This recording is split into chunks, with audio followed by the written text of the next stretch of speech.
สวัสดีค่ะยินดีต้อนรับสู่ช่องตาดำชาแนลนะคะ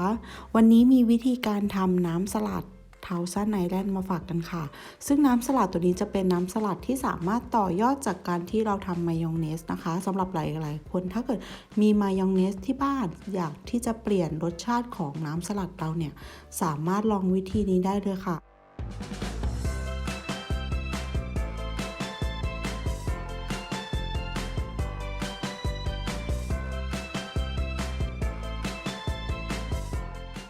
โดยเราจะใช้พริกแดงหวานนะคะหรือว่าพริกหยวกสีแดงนะคะนำมาซอยเป็นชิ้นเล็กๆค่ะกับหอมหัวใหญ่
โดยวิธีทำง่ายมากๆเลยค่ะ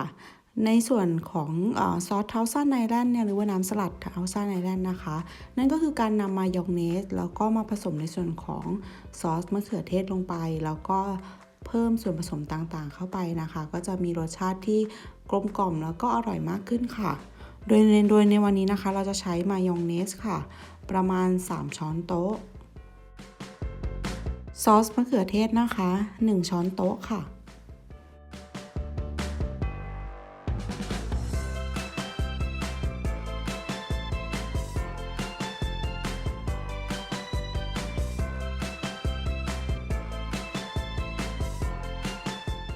ซอสพริกที่ครึ่งช้อนโต๊ะค่ะแล้วก็ทำการผสมให้เข้ากันนะคะ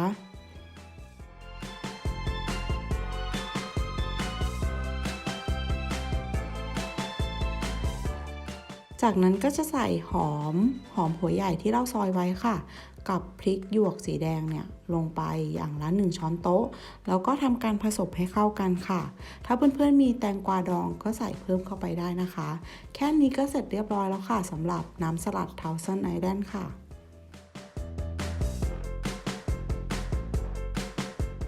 สำหรับในส่วนของมายองเนสนะคะเดี๋ยวจะทิ้งลิงก์ไว้ให้ที่ใต้คลิปนะคะว่าวิธีการ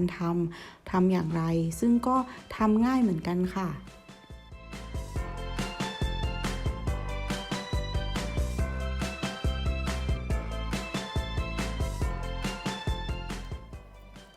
นี่นะคะเสร็จเรียบร้อยแล้วเราก็จัดเสิร์ฟพร้อมกับสลัดผักรวมถึงใส่ธัญพืชต่างๆตามชอบใจได้เลยค่ะขอบคุณทุกคนที่รับชมนะคะถ้าชอบคลิปนี้รบกวนกดติดตามกดไลค์กด Subscribe เป็นกำลังใจให้ด้วยค่ะแล้วพบกันใหม่กับคลิปหน้านะคะขอบคุณค่ะ